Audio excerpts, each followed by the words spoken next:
What does it mean to be truly grateful, especially when the holidays bring more tension than turkey sometimes?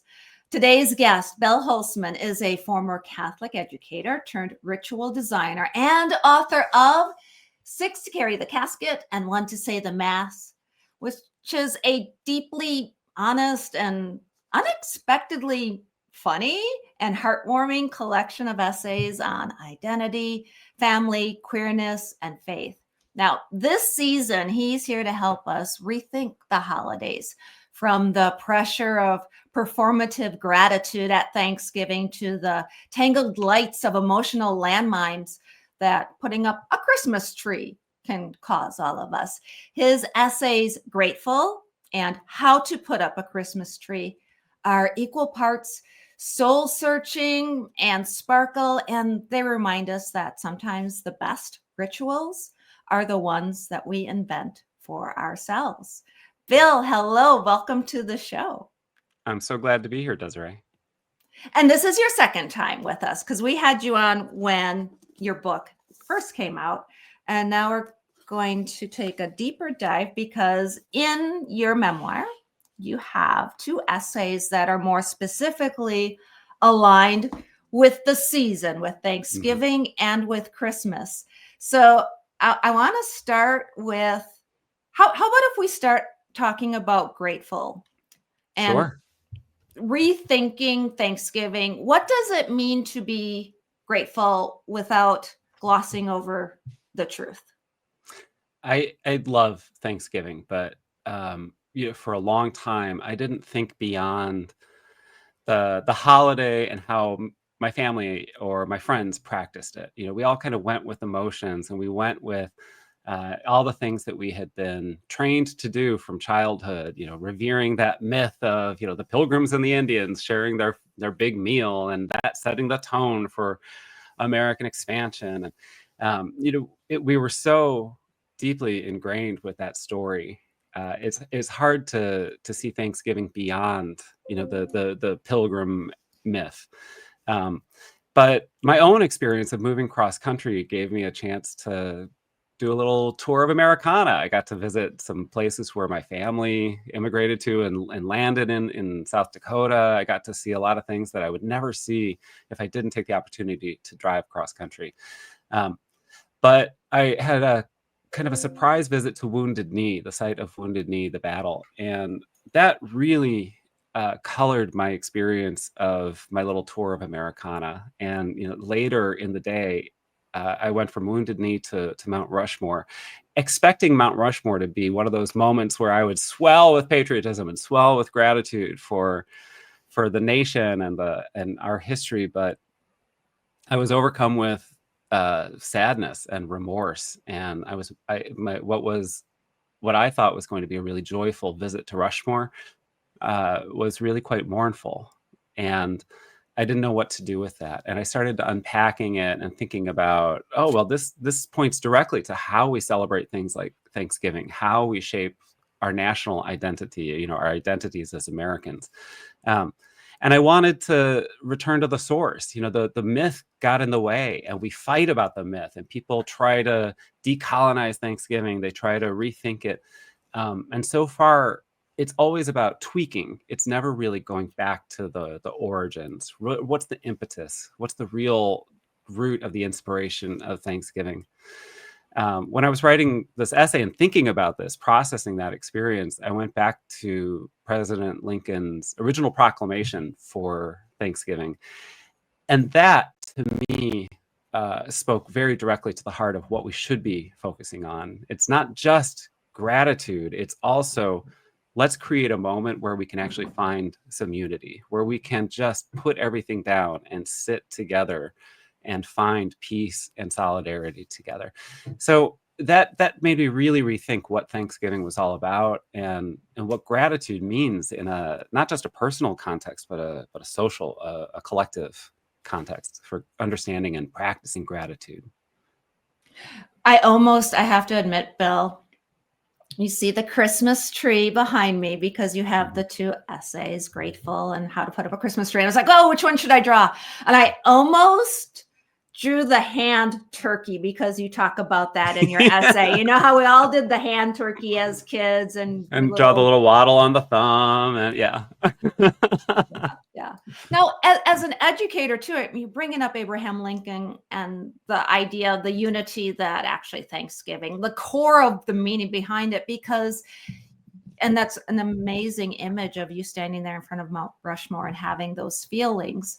I think it's really cool. I mean, as an educator, we kind of go through, talk about rituals, right? We have all these rituals that we do with kids and with the season and the celebration.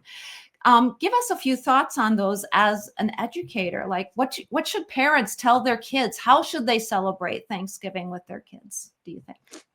I think the best way you can teach kids about holidays is modeling engagement with it. You know, if you are frustrated by the holidays being super commercial, then don't indulge in the commercial aspects of it. You know, figure out what is at the core of the celebration for you. What is going to be meaningful for you and your family and your friends together. Thanksgiving, I think, is a wonderful opportunity to, there's no single way to do Thanksgiving. Everybody does a little bit differently. So what a beautiful opportunity to just make the space to come together and let kids see what gratitude looks like for you.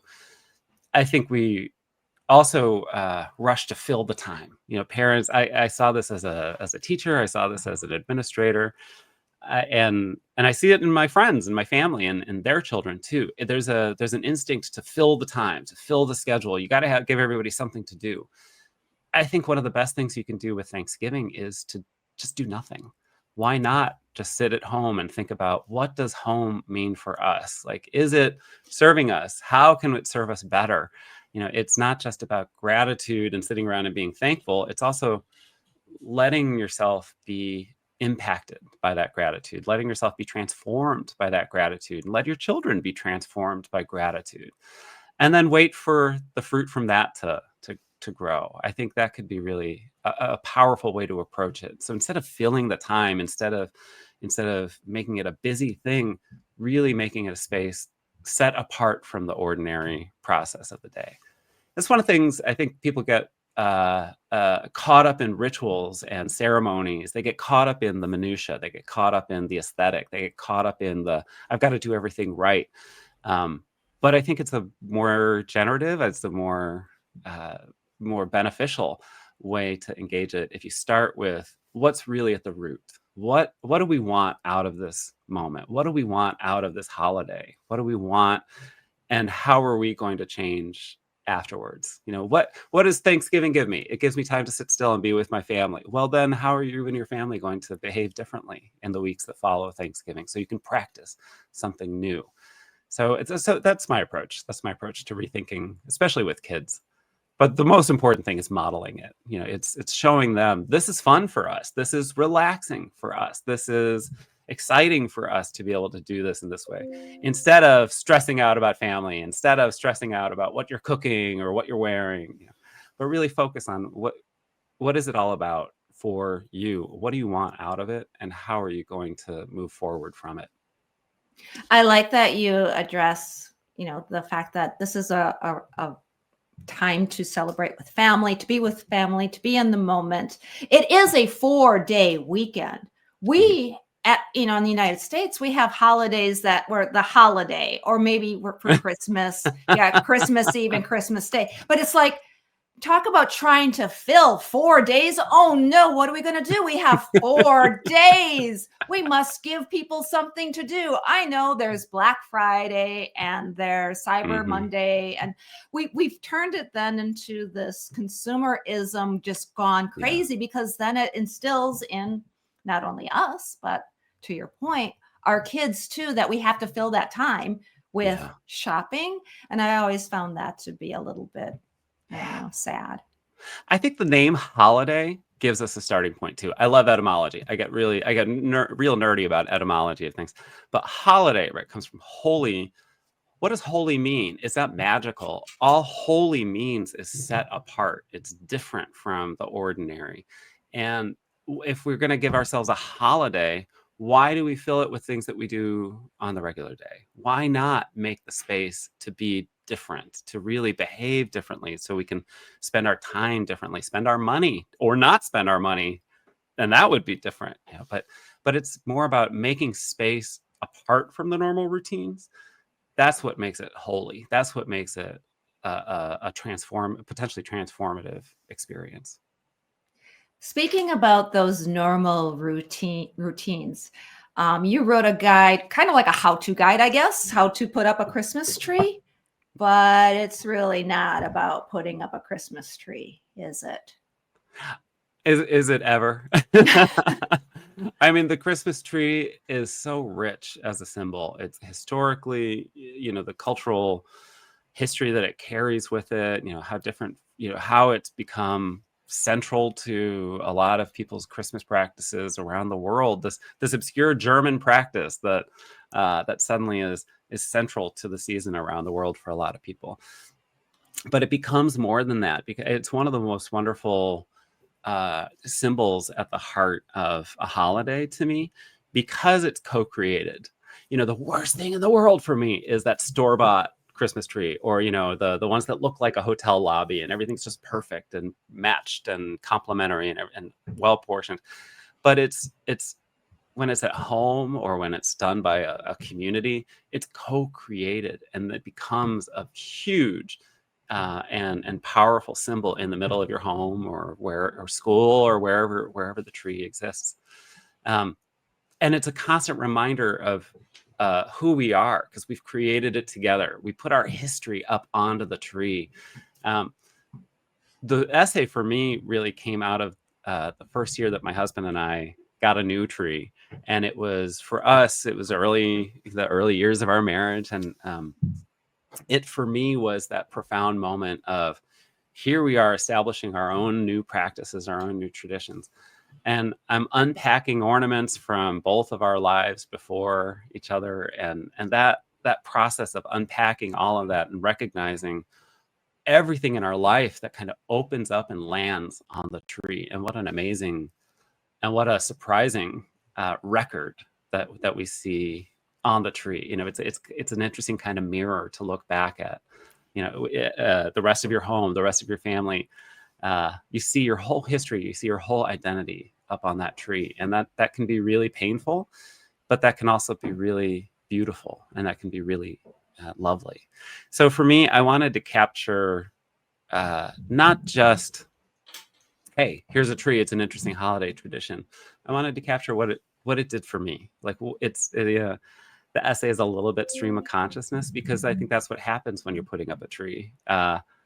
I try, as a Virgo and an OCD INFJ, I was trying to put some order into it. I wanted, here's the step-by-step process. And yet, as clinical as you try to be in putting up something like a tree, it starts to unravel itself, and you start to unravel because of memories and experiences and relationships from all directions suddenly present to you, and is this at the heart of this wonderful holiday. Yeah. What theme do you recommend people make their Christmas tree? Oh, that's a big question. Yeah, that's a big piece. It's one of the serious steps. Yeah, pick a theme for your Christmas tree. The theme is Christmas. Don't overthink it. Yeah. That's back to like my aversion to like hotel trees and themes and seasonal things. It's like, Christmas is its own theme. You don't have to overthink it, particularly if you've got a growing a collection of family tchotchkes and knickknacks and ornaments that only come out this one time a year.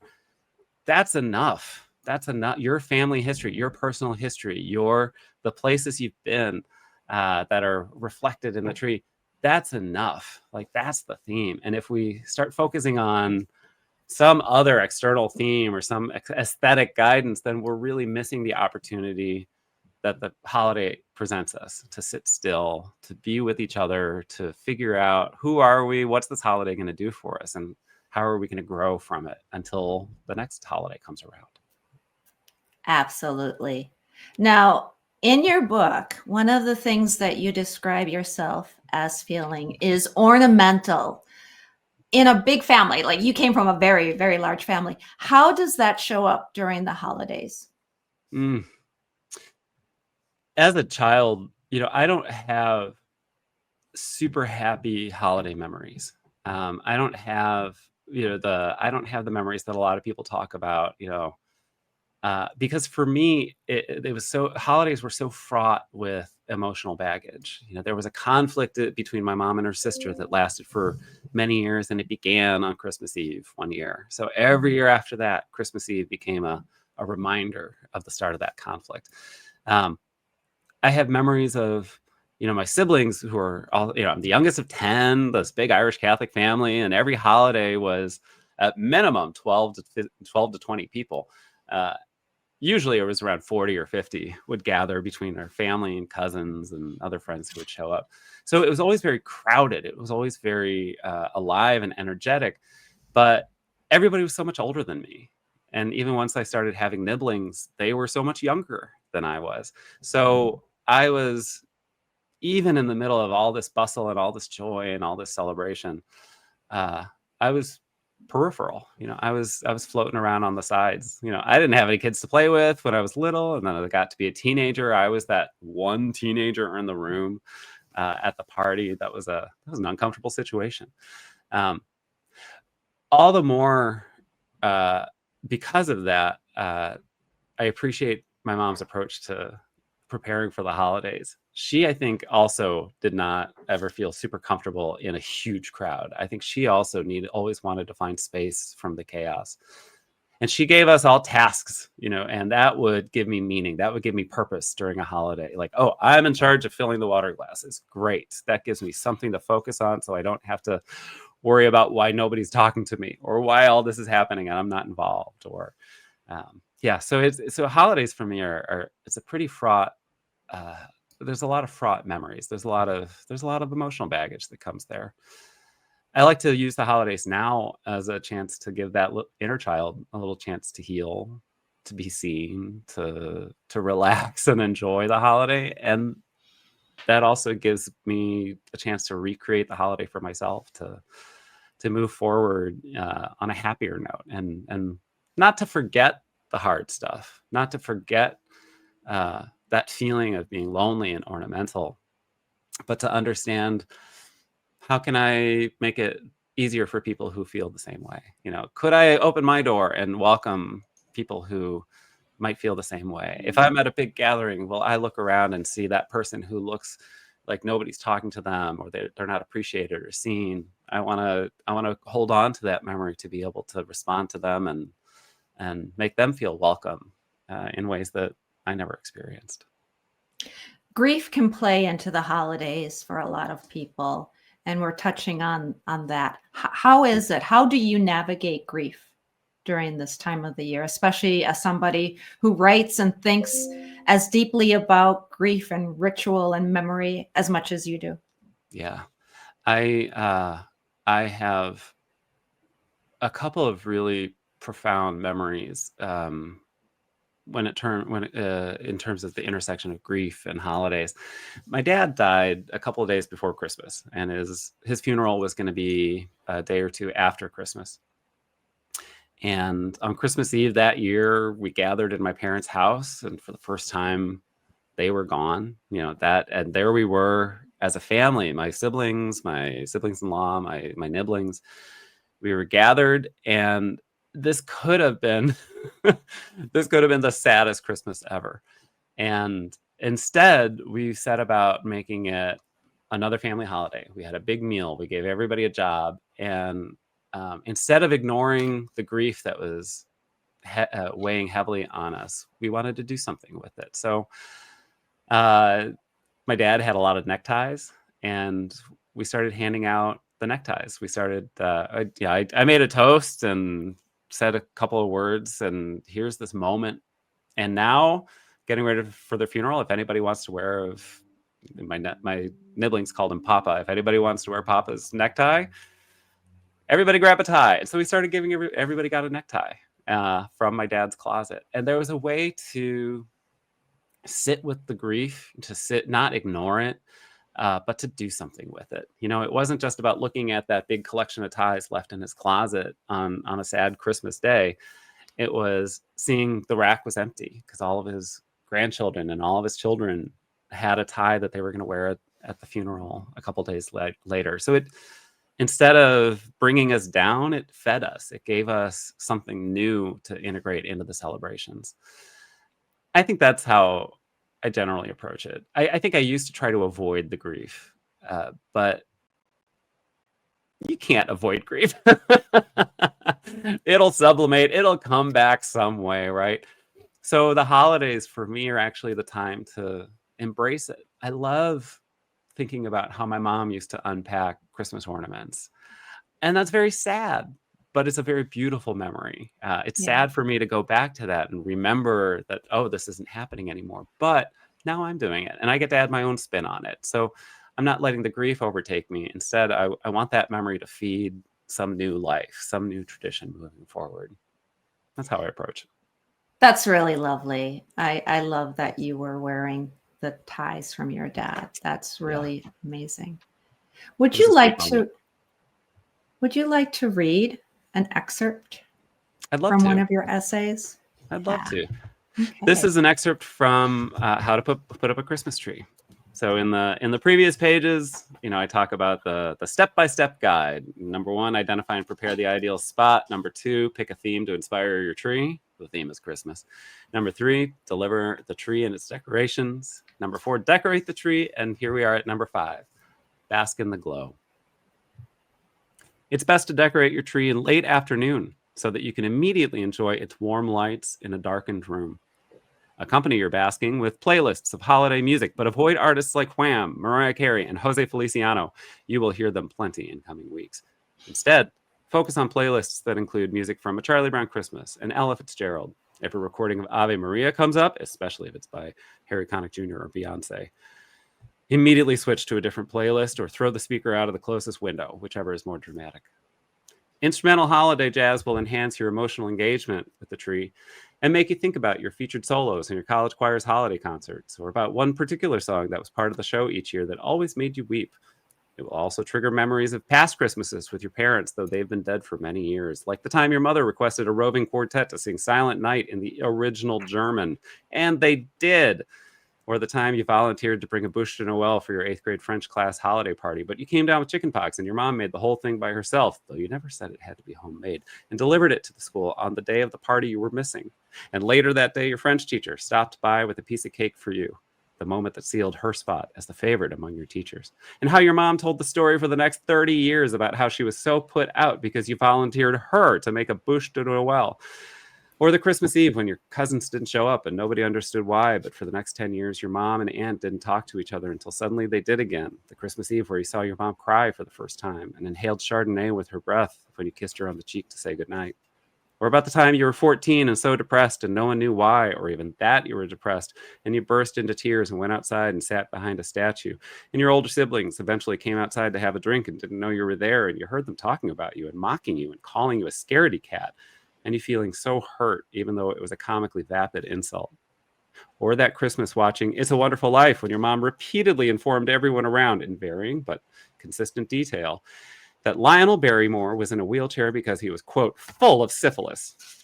Or the Christmas Eve, 2 days after your dad died, when you looked out on a room full of siblings and nibblings and offered a toast and then started giving away your dad's neckties so everyone could wear one to his funeral a few days later.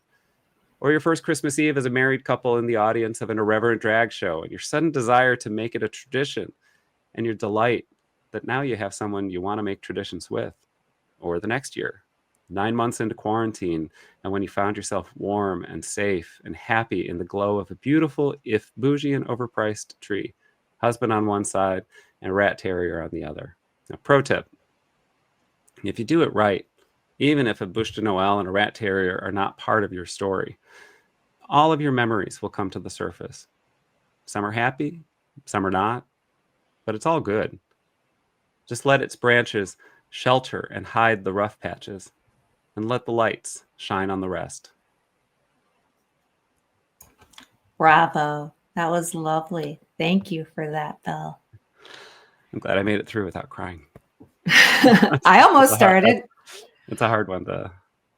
survive without the waterfall. Yeah.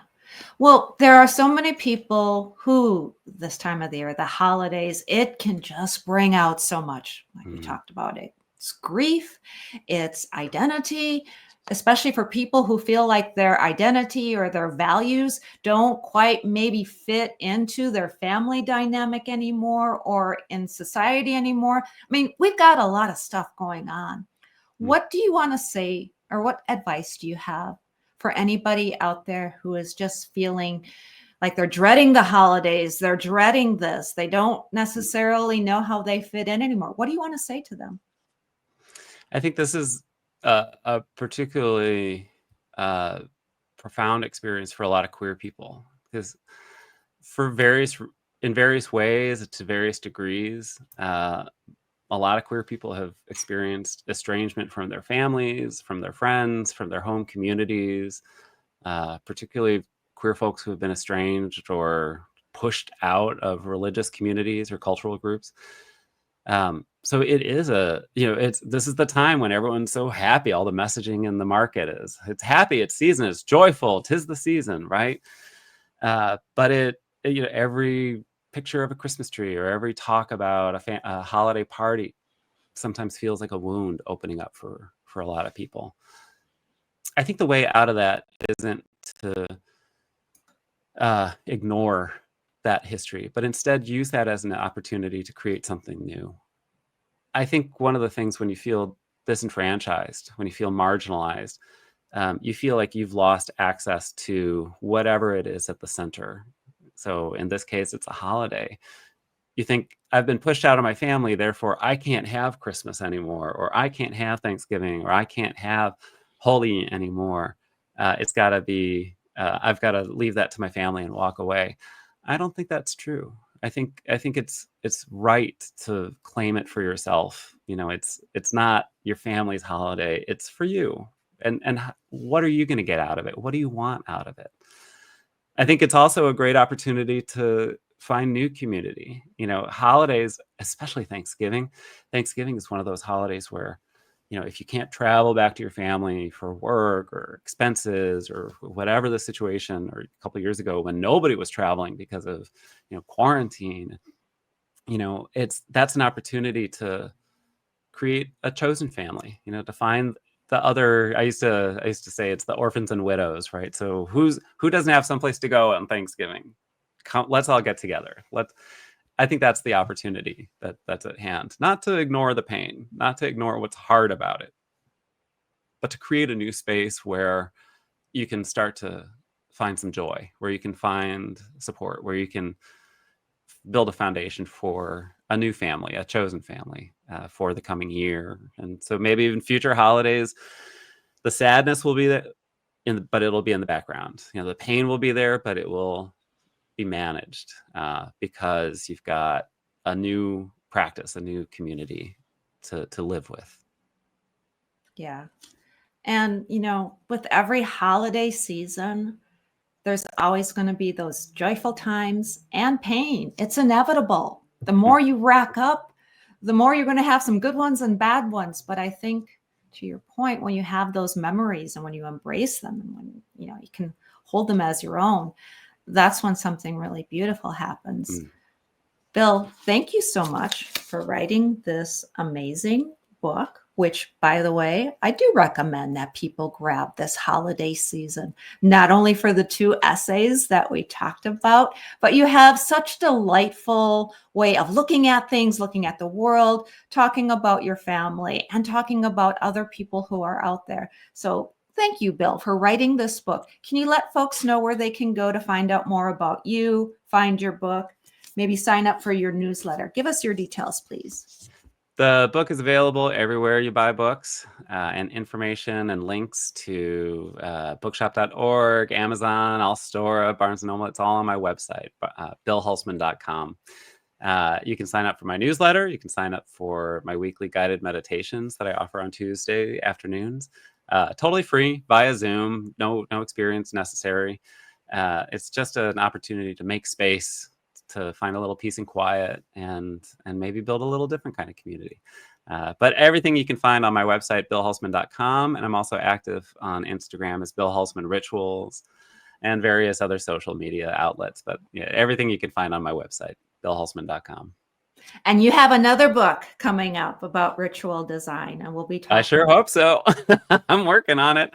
My most of my work right now is in weddings, and I work with couples who don't have a tradition to draw on, or they want to do something original or non-patriarchal, or whatever it is, but they want a meaningful ceremony. They want the process to be meaningful. So those are the folks that I work with, and so I'm working on a book about weddings, and my approach is not to put out one more event planning guide, which most of the wedding books out there are about event planning, good event planning, effective, efficient event planning, and that's all good skills.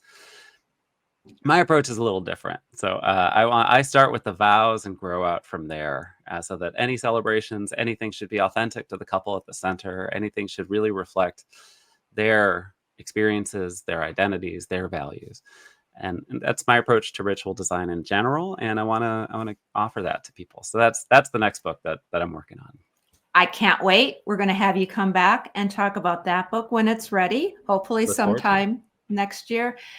In the meantime, Bill, happy holidays. Thank you for being with us today. Happy holidays to you too. And thank you, everybody, for joining us on this holiday edition of the Books That Make You show. You can find out more about us on our website. It's booksthatmakeyou.com. We are also on Facebook and Instagram. Of course, we're on YouTube, and you can sign up for our Webby award-winning Books That Make You newsletter, so you never miss a show with a great guest, just like we have had here with Bill today. Until next time, all of my bookish buddies, please have a happy holiday season and enjoy all of the books that make you exactly who you are. Books make you hope. Books make you dream. Books make you laugh. Books make you scream. This is the Books That Make You show, discussing books with authors and experts, unraveling the inner pages of all the books that help make us who we are.